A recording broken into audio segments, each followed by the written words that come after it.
one of the closest massive stars to the Sun is acting weird. Betelgeuse recently dimmed down to just 1/3 of its usual brightness. What could be causing this irregular behavior? Could this mean that it's about to explode?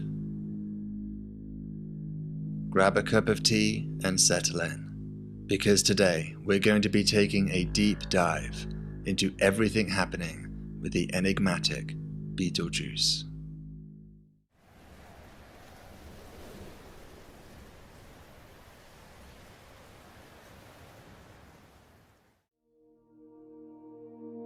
Betelgeuse. Look up towards the Orion constellation and you'll find this infamous star at the shoulder of the mythological hunter.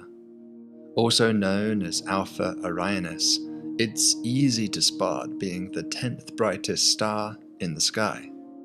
At least, usually, it's the 10th brightest. You see, over the last few months, astronomers have noticed something strange about this star. It's now about 1/3 as bright as usual, something noticeable by eye. In fact, it's now been demoted to the 24th brightest star.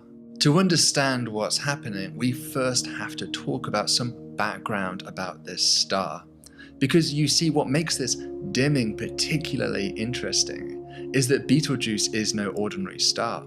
No, in fact, for example, it is far younger than our own Sun. Whilst the Sun was born from the gravitational collapse of an ancient giant molecular cloud some 4,600 million years ago, Betelgeuse was probably born just 10 million years ago.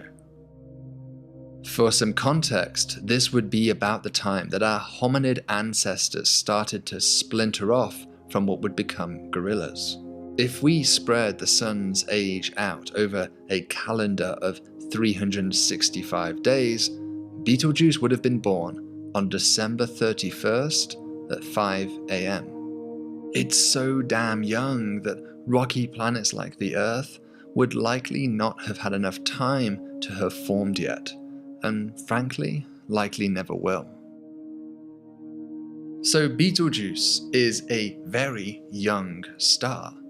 But in another sense, it's actually an old star, at least when we compare it to how long this star is expected to survive. So let's compare it to the Sun.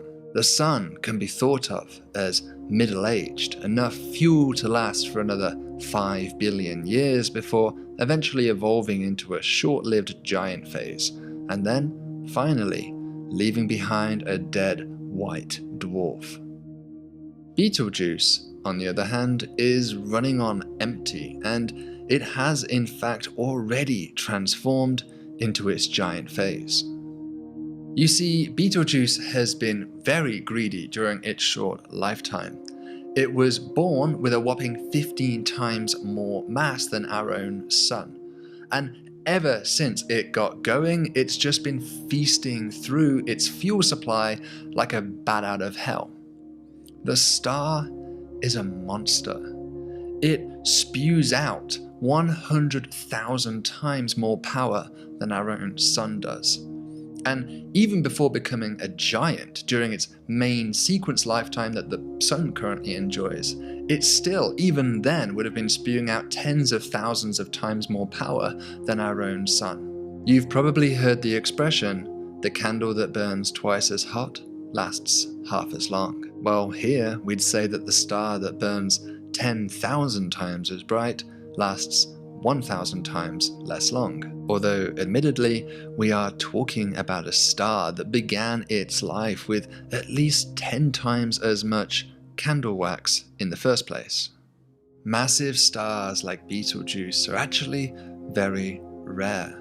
Just like animals, most develop into a fairly average size for their species, but rarely you get a freakish set of circumstances that somehow result in a giantized example, and these giants really stand out.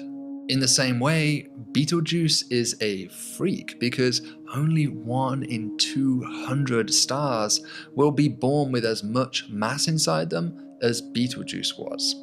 And not only is Betelgeuse massive, the fact that it's entered its giant phase means it's also humongous. To understand this gargantuism, let's look inside a star. A star has 2 key zones: the core, where fusion happens, and the envelope, which is basically just hot gas sat on top. As stars fuse hydrogen into denser helium inside their cores, they accumulate an inert inner core of helium ash inside their centers. Now, because helium is denser than hydrogen, the core contracts, which in turn causes it to heat up. Eventually, the central temperature and pressure become extreme enough that helium can now fuse into carbon via the triple alpha process, which substantially increases the energy output of the core, and this in turn causes the outer envelope of non-fusing hydrogen to simply puff up, a bit like a hot air balloon. Except that balloon has now puffed up to the size of Jupiter's orbit around the Sun, a gargantuan size. So this broadly describes what's happening inside Betelgeuse right now and why it is as big as it is. But it will not stay in this state forever, because as it's accumulating now carbon ash inside its core, the temperature and pressure will continue to rise in the center. Eventually, even the carbon and heavier elements still will be able to start fusing. And once this happens, well, the end is nigh for Betelgeuse. We'll be looking at a few hundred years, perhaps a couple of millennia, until its demise.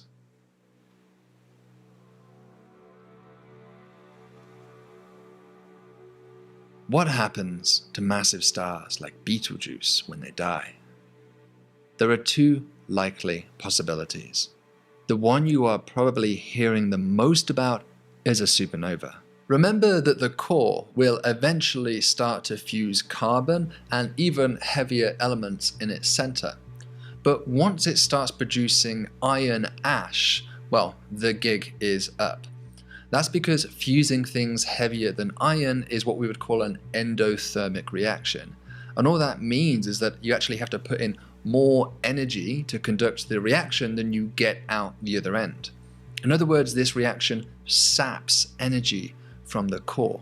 Remember that this is a massive star, and so it has a huge self-gravity trying to collapse it in on itself. When the heat source starts to dwindle due to the accumulation of this iron ash, well, there's nothing to resist that gravitational collapse anymore. And so the star literally falls in on itself, imploding. It's at this point that the 2 possible futures for Betelgeuse diverge. One is going to be a bang and the other is a whimper. As this wave of infalling material, the outer envelope of the star falls in towards the core due to gravity, one of 2 things is going to happen. Either the core is going to structurally resist that infalling wave and it will just sort of bounce off the outside, or the core will not be able to resist and it will simply crush down. Stars on the lighter end of the massive star spectrum, around 10 times the Sun's mass, will not generate enough pressure to collapse the inner core. Instead, they'll merely compress it into a superdense neutron star state, and then bounce off that neutronic interior.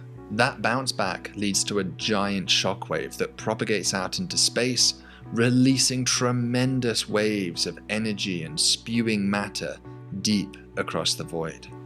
And that's what we call a supernova, or to be a little bit more technical, a core collapse supernova.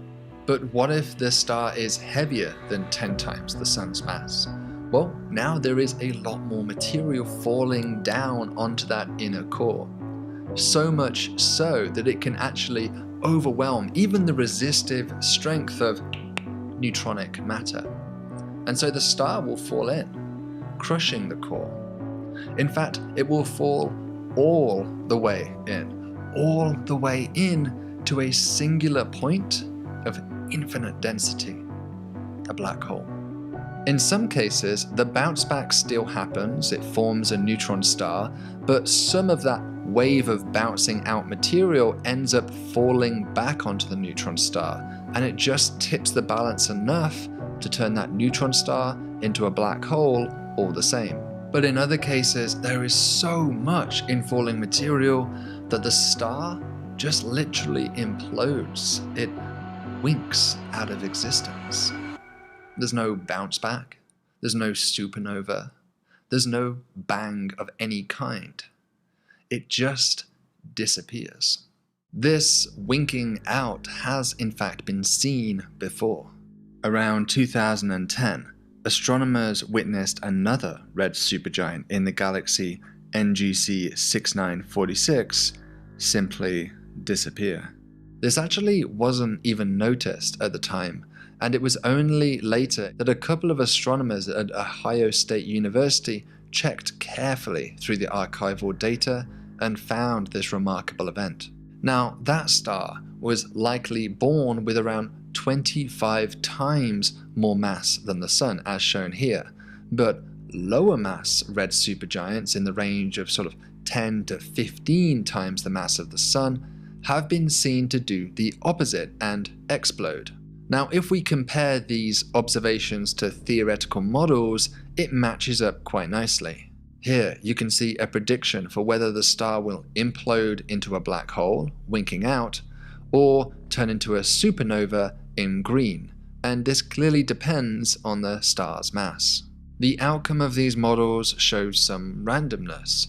The rotation speed, metallicity, and intrinsically stochastic nature of the star's interior means that we can't always predict exactly what will happen based on a star's mass alone. And so this is why, in part, it's so difficult to say exactly what will happen to Betelgeuse. This situation is exacerbated by the fact we actually don't know the mass of Betelgeuse, and certainly not the mass of Betelgeuse it was born with, very well. And that's because in turn we don't even know a precise distance for Betelgeuse. And so in turn this means that we end up with a very large uncertainty on its mass. So comparing to the theoretical models, one can see how it's certainly possible that Betelgeuse might just disappear one day, without a bang.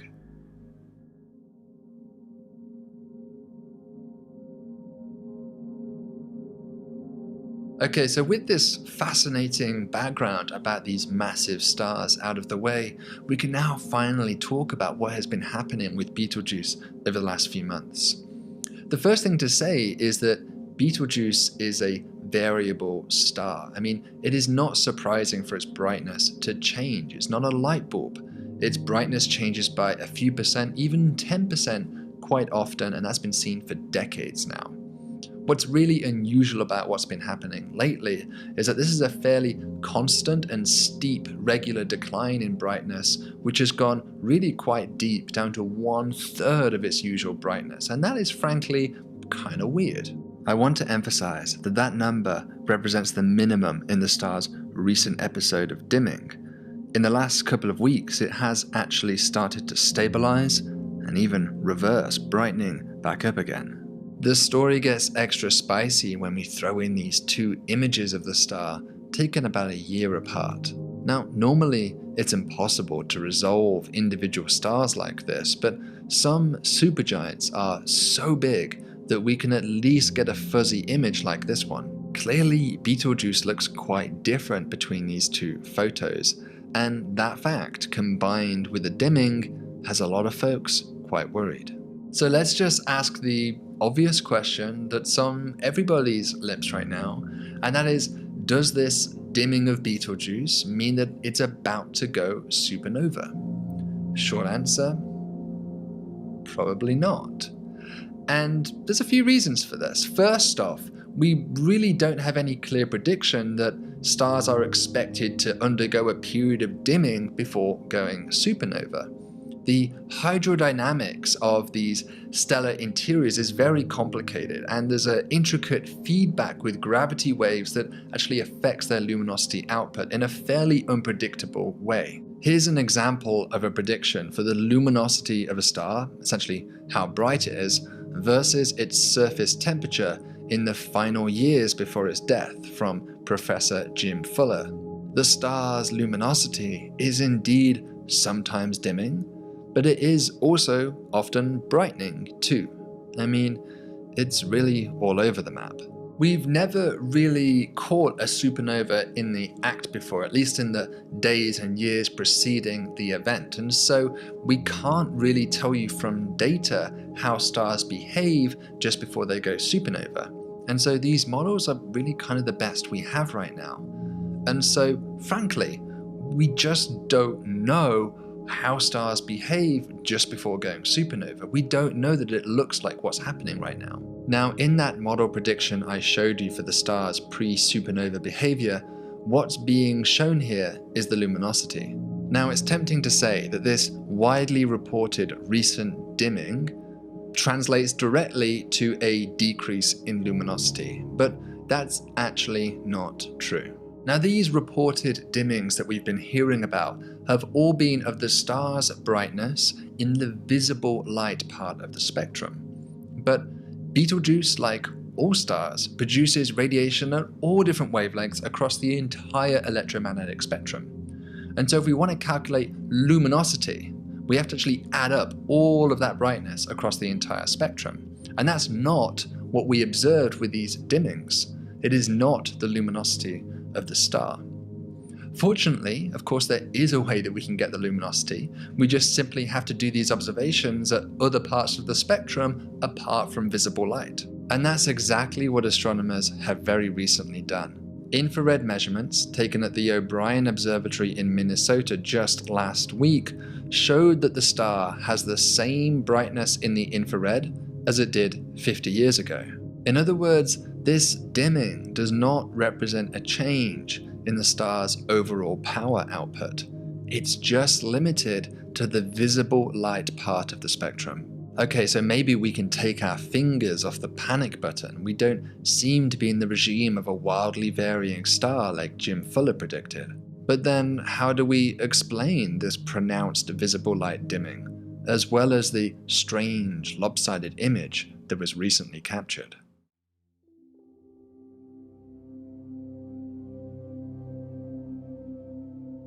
There are broadly two popular theories to explain what has been going on with Betelgeuse recently, if we are willing to discount the supernova hypothesis just for the moment. The first is a giant star spot. If we look at the sun, we see small sunspots quite often. These are regions where the sun's magnetic field lines temporarily come together in a way that inhibits convection of heat from the sun's interior up to its surface. Without that heat coming up to this part of the surface, well, that patch of the surface cools down. It gets to about half of its usual temperature, and that in turn means that it appears darker. This is very much analogous to how if you pull a piece of iron out of a fire, it will glow red initially, but then cool down and stop glowing. Now, a spot or collection of spots that is big enough to block out about 2/3 of the star's usual brightness would have to therefore block out about 2/3 of the star's surface, at least the hemisphere that we can see. If the other hemisphere is spot-free, then this means that in total, about 1/3 of the star's surface would have to be covered in spots. For the sun, spots certainly never get so big or so numerous as to block out anywhere near this much of the surface. Other giant stars have been recorded to do this in the past. For example, the orange giant HD 12545 in the constellation Triangulum has had its surface resolved with a spectral technique called Doppler imaging that clearly reveals spots covering about 1/4 of the surface. Not quite 1/3, but close enough to show us that this is at least a plausible explanation. Now, for the sun, spots come and go on a roughly 11-year cycle. And at the peak of this cycle, about 1% of the star's surface is covered in spots, which corresponds to a fairly marginal change in the luminosity of the star. It actually only increases by 0.07%. And so stars' luminosities are fairly robust to changes in their spot coverage. When we combine all these points together, we can kind of see how this spot hypothesis could work then for Betelgeuse. We can explain the fact that luminosity doesn't seem to be changing very much. We can explain the apparent dimming in the visible part of the spectrum. And we can also explain that lopsided image, all with a single hypothesis. Now on the Sun, recall that spots are caused by magnetic field lines impeding convection. These spots are about the size of the Earth typically. But if we zoom in, there's another effect at play. Here you can see a much finer grain effect. Each one of these little cells that you're looking at is about the size of Texas. What's amazing is that this is real data from DAKIS, not a simulation of our Sun. And here you can cleanly resolve the surface at incredible detail. Each little bubble that you can see is the top of a convection cell and is usually called a granule. The variability you're seeing is usually called granulation, caused by the convection of hot plasma beneath the surface, a bit like a lava lamp. The size of these granulation cells is directly related to the strength of surface gravity on these stars. So for the Sun, these cells are the size of Texas, and the surface gravity is about 270 meters per second squared. That's something like 27, 28 times Earth gravity. But for Betelgeuse, because it's so puffed up, the surface gravity is really pathetic. It's just 0.003 meters per second squared, which is about 3,000 times less than the gravity I'm currently feeling here on Earth. It's really quite ridiculous. And so, because the gravity is so weak on the surface of Betelgeuse, then these granulation cells get really, really big. Betelgeuse doesn't like to do anything small. There's some beautiful computer simulations of the convection cell behavior for such stars that I'm showing you here. It reveals just how effervescent, lively, and bubbling the exterior envelope truly is. Now sadly, we can't resolve the surface of Betelgeuse as precisely as this with existing telescopes, so let's downgrade the animation to the sort of fuzziness that we'd see realistically. In watching this, you indeed see that granulation alone can produce very large dark features on the surface, as well as creating lopsided images in individual frames. So all in all, I'd say that a fairly extreme episode of this natural convection behavior could be an explanation for what has been happening recently with Betelgeuse. But I promised you two possible explanations, and the other one is equally compelling. Now, remember that I said that the surface gravity on Betelgeuse is pathetically weak, and so that might make you wonder, hey, if I was stood on the surface of Betelgeuse, could I jump off into space? Could I achieve escape velocity? The escape velocity is given by the following equation, where g is the surface gravity and r is the radius of the object. For the Sun, this gives about 600 kilometers per second. So you're going to need a lot of energy to ever leave the Sun's surface. On Betelgeuse though, it's about 10 times less, just 60 kilometers per second. And so this raises the possibility that a strong convulsion from within the star's interior could have propagated out to the surface with enough force to have actually flung off the outer layer into deep space, or at least a part of it. And once that layer was dispatched from the star, it would have cooled down and eventually ended up blocking out some of the star's light. Essentially, it's just dust. We even see some evidence for previous episodes of dust released, as you can see here in this real image. Now with the giant spot scenario, the surface has actually cooled a little bit, but here the surface is essentially the same temperature, it's just that there's some dust getting in the way. And so recent work by astronomer Emily Levesque investigated what the temperature of the surface was using a spectral technique. They found that the star's surface doesn't appear consistent with an episode of dramatic cooling, and so on this basis, they favor the dust hypothesis. And so this leaves us with two quite compelling explanations without the need to invoke supernova. Now, because there's so much we don't know about how stars behave in those final years before turning into a supernova, then it is still absolutely possible that what we are seeing are the signs of an impending supernova. But typically, stars spend about 100,000 years in this phase of their life, and so it's just probabilistically unlikely that that will coincide with our short human lifetimes. It's also a shame, because if Betelgeuse did go supernova, it's 650 light years away, which means it's far enough away that it won't hurt us, but close enough that we would have the opportunity to study in great detail and learn so much about the final stages of this enigmatic type of star. Of course, it would also put up a very nice light show, outshining even the full moon at its peak brightness. Or it might just wink out, leaving behind a black hole, which would also be an incredible observation to see. Massive stars like Betelgeuse are amazing. Yes, they are unusual, rare beasts which are unlikely to ever form planets, let alone life, but on the other hand, they are also somehow intimately connected to us. That's because it's within these massive stellar engines that many of the heavy elements inside your body, things like phosphorus, potassium, oxygen, were forged deep within its interior. And when these stars came to their end, they violently exploded these enriched guts across the cosmos. Those newly forged heavy elements were cast out across the galaxy to distant shores. Because there was so much hydrogen left unfused, new, smaller stars formed from the debris, which in turn eventually formed planets enriched with these heavier elements crucial for life. And those same elements are inside your body right now. They were at one point in their history inside the bowels of one of the most massive stars in the universe. You are, in essence, made of ash.